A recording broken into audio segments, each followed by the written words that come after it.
আসসালামু আলাইকুম ওয়া রাহমাতুল্লাহি ওয়া বারাকাতুহু। আজকে আমরা যে ঘটনাটি সম্পর্কে জানব সেটি হলো হযরত খাব্বাব রাদিয়াল্লাহু তাআলা আনহু ইসলাম গ্রহণ করার কারণে তাকে যে কষ্ট দেওয়া হয়েছে সেই কষ্ট সহ্য করার ঘটনা। হযরত খাব্বাব রাদিয়াল্লাহু তাআলা আনহু ছিলেন সেই সকল সৌভাগ্যবান লোকদের অন্যতম যাহারা স্বেচ্ছায় নিজেকে পরীক্ষার সম্মুখীন করিয়াছিলেন। তিনি আল্লাহ তাআলার রাস্তায় কঠিন হইতে কঠিনতম দুঃখ কষ্ট সহ্য করিয়াছেন। শুরুতেই ৫-৬ জনের পর তিনি মুসলমান হইয়া গিয়াছিলেন। এই জন্য দীর্ঘদিন পর্যন্ত নির্যাতন ভোগ করিয়াছেন। লোহার পোশাক পরাইয়া তাহাকে প্রচণ্ড রৌদ্রে ফেলিয়া রাখা হইত, যাহার ফলে গরম আর প্রচণ্ড তাপে ঘামের পর ঘাম বাহির হইতে থাকিত।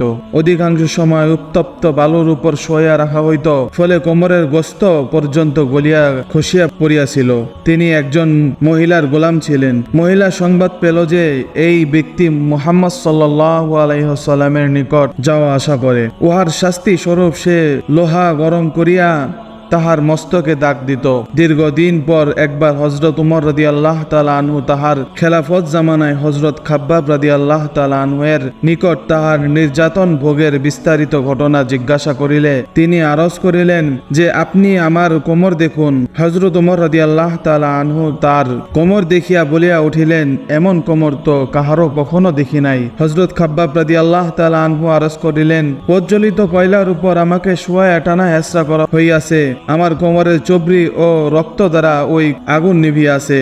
ওই অবস্থার পরও যখন ইসলামের তরাক্কি হইল এবং সচ্ছলতা আসিল, তখন ইহার উপর কন্দন করিতেন যে খোদা না করুক আমাদের দুঃখ কষ্টের বদলা দুনিয়াতেই পাইয়া গেলাম না তো।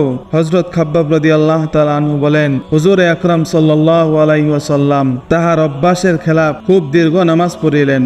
সাহাবা একরাম রাদিয়াল্লাহু তাআলা আনহুমরা জিজ্ঞাসা করিলেন, হুজুর সাল্লাল্লাহু আলাইহি ওয়াসাল্লাম ইরশাদ করিলেন যে ইহা ছিল আশা ও ভয়ের নামাজ। আমি এই নামাজের মধ্যে আল্লাহ তাআলার নিকট ৩টি বিষয় দোয়া করিয়াছিলাম, তন্মধ্যে 2টি কবুল হইয়াছে আর 1টি কবুল হয় নাই। আমি এই দোয়া করিয়াছি যে দুর্ভিক্ষের কারণে আমার সমস্ত উম্মত যেন ধ্বংস না হইয়া যায়, ইহা কবুল হইয়াছে। দ্বিতীয়, এই দোয়া করিয়াছি যে তাহাদের উপর এমন কোন দুশ্মন যেন ক্ষমতা লাভ না করে যে তাহাদেরকে সম্পূর্ণরূপে ধ্বংস করিয়া দেয়, এই দোয়া কবুল হইয়াছে।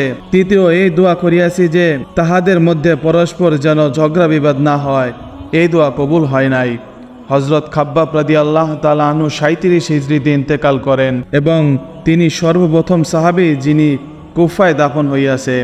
ইন্তেকালের পর হযরত আলী রাদিয়াল্লাহু তাআলা আনহু তাহার কবরের পাশ দিয়া যাওয়ার সময় বলিলেন, আল্লাহ তাআলা খাব্বাব রাদিয়াল্লাহু তাআলা আনহু এর উপর রহম করুন। নিজের আগ্রহে মুসলমান হইয়াছে, নিজের খুশিতে জিহাদ করিয়াছে এবং আজীবন জিহাদে কাটাইয়াছেন। বহু দুঃখ কষ্ট নির্যাতন সহ্য করিয়াছে।